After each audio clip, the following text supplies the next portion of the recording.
Hello guys, I hope you all are doing good. I am Vishali Kikan and we are discussing the VLSI technology. So today we are going to start a new topic, that is metallization. So we are going to understand this topic in a great depth and we are going to see this topic with the help of 4 to 5 videos, and I hope you will be staying with me till the end of these 4 to 5 videos so that you will be understanding all of the concept related to the metallization in a great depth.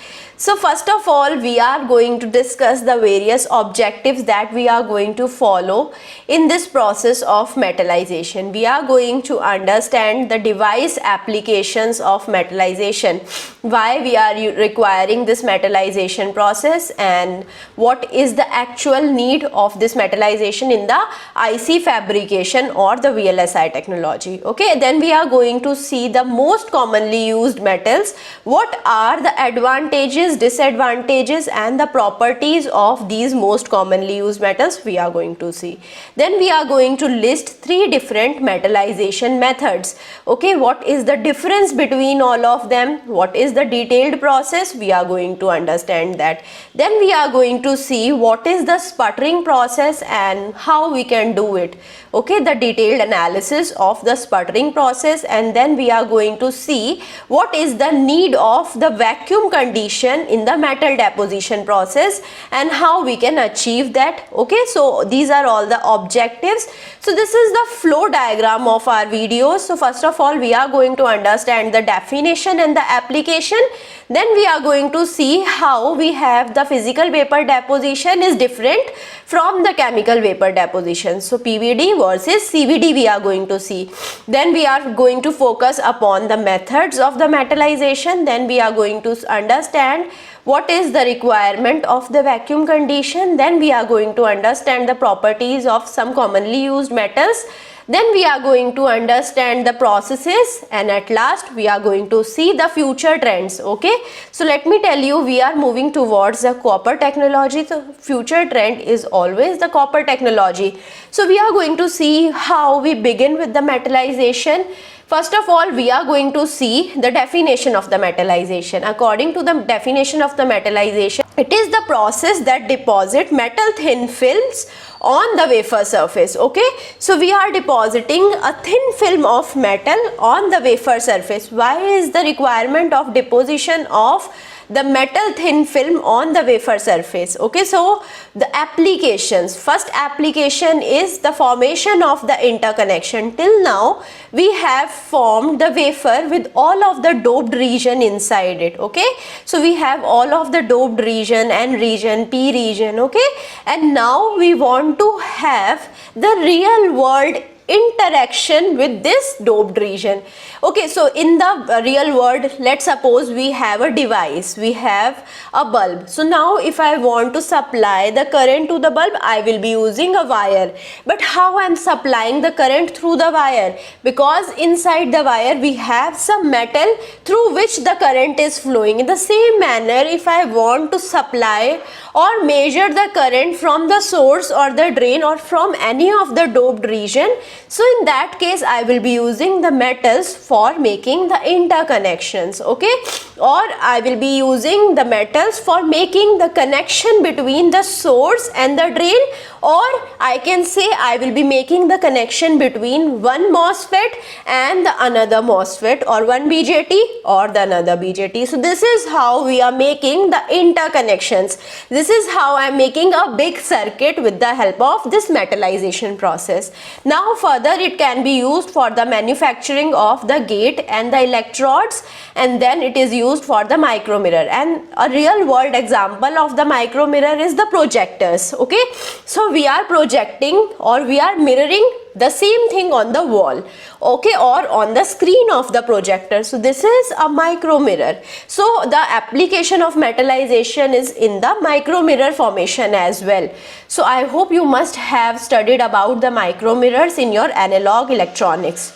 Now after that, it is used in the fuse. So what is a fuse? If I am giving high temperature to the metal, so if the metal is having low melting point, it will get melt down. So when the metal is getting melt down, there will be the loss of the connection, and this is how I am protecting my device from getting burned out. Okay, so that if I am giving very high current, the very high current will be producing high heat, and as soon as the heat is such that the melting point is achieved and it is crossed, then the metal will get melt down, and this is how I am protecting my device from getting very high current and getting very high heat. So this is the application of the metallization for the formation of fuse, so that I can save my chip in the future.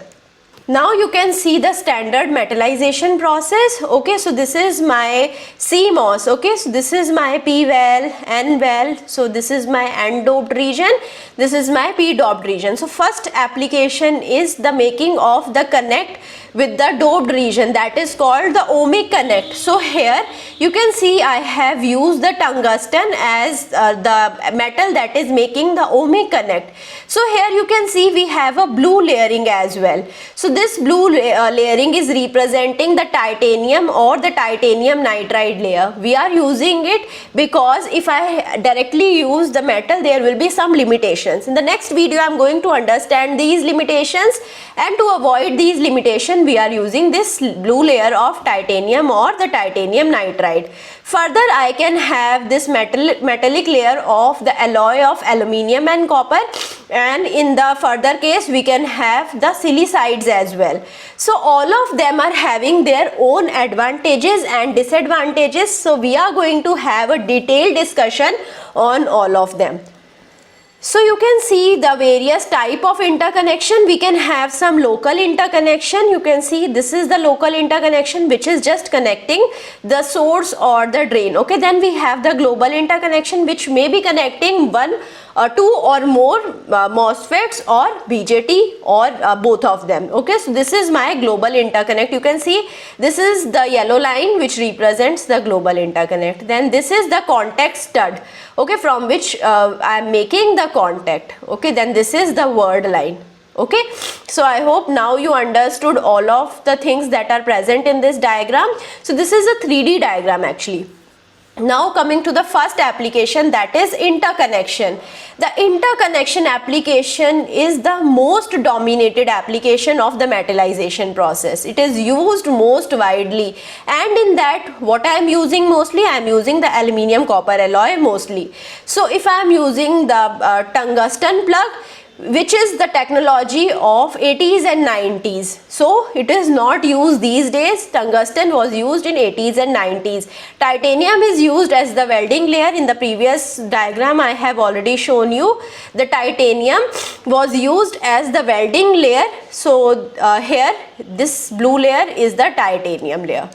Okay, so now we have the titanium nitride as well. So titanium nitride can be used for the making of the barrier, for the adhesion. It improves the adhesion of the metal on the surface of the wafer. That is the utmost thing that we desire, because the wafer is of silicon surface, and now upon that I want to paste the metal. Okay, so these two must get stick to each other. So how these two get combined, and there is a high addition with the help of titanium nitride, and it is used for the formation of ARC layers. But in future we are moving towards the copper. There are some limitations of copper as well, but the IBM and Motorola first invented that they can be using the copper in around 1998. They invented the ICs with copper, and now the copper is used most widely, and we are going to understand the copper technology in a separate video. So this would be our last video on the metallization process. So here you can see we are using the copper also. So here we have used the tungsten, and these are the titanium nitride layers. So this is the titanium layer in the downside. So this is the copper that we have. Okay, so the copper technology we are going to focus in the last video.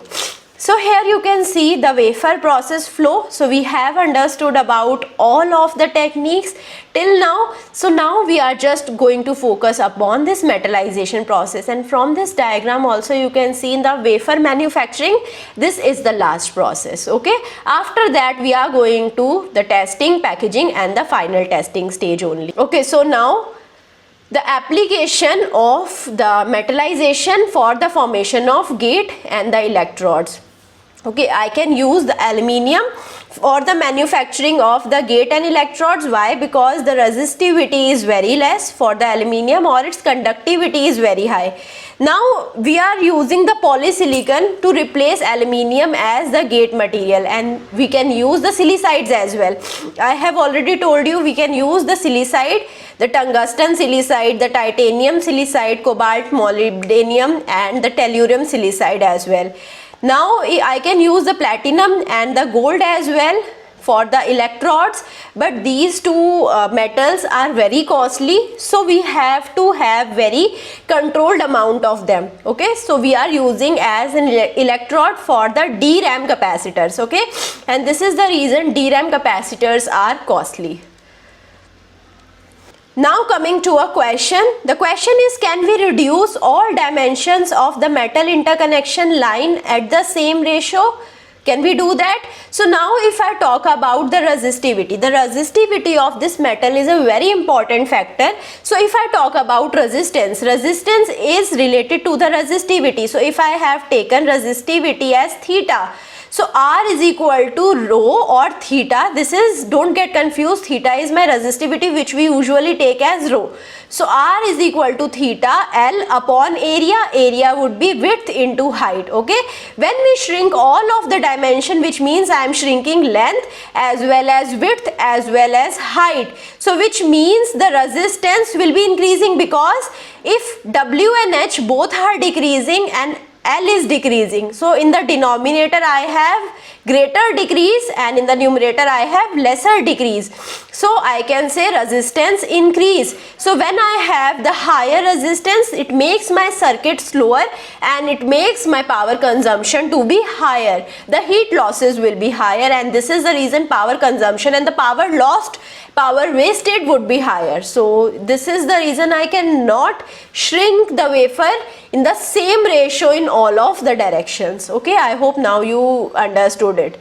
Now coming to the application, the next application of the metallization, which is the metallization used as the micromirror. So we can use it for the digital projection display. Okay, so if I want any projection display of the same current at the different location, I can use the micro mirrors. Okay, so here I can use the aluminium titanium alloy, and if I am using small grain size, aluminium titanium alloy will be having the small grain size, which means it has high reflectivity. That is what we want. We want high reflectivity. So a practical application would be home theater. Now coming to the next application, that is fuse. So it is used for the programmable read-only memory. In the programmable read-only memory, what I want, if I am supplying the current, okay, or if I am supplying the voltage, so in that scenario the read-only memory should be erased. Okay, so memory should be cleared only when I am supplying the high current. So in the fuse what happens, I have already told you, if I am supplying high current, then what happens, it will be heating down the metal, and the metal that we have used is having very low melting point, and this is how we are having the loss of all of the connection, and this is how we are getting resetting condition to the memory. So now the memory is resetted to its original condition. If I am having higher current, which means we are having high heat generation, and if I am using aluminium, which is having relatively lesser melting point, so aluminium will get melted down due to this higher heat, and which opens the circuit. Now I can use the polysilicon also as a fuse material. So I hope you understood all of the applications of the metallization and why the metallization is used in the IC fabrication and the VLSI technology. What is actually metallization? This also you must have understood by this video. So these are the references. These are very amazing books that you can refer for the further studies or in-depth analysis of these concepts, or you can put the doubt in the comment and I will be trying to resolve your doubt as soon as possible. I hope you like this session. If you like it, please push the like button, subscribe to the channel, and also do share it with your friends. Thank you so much.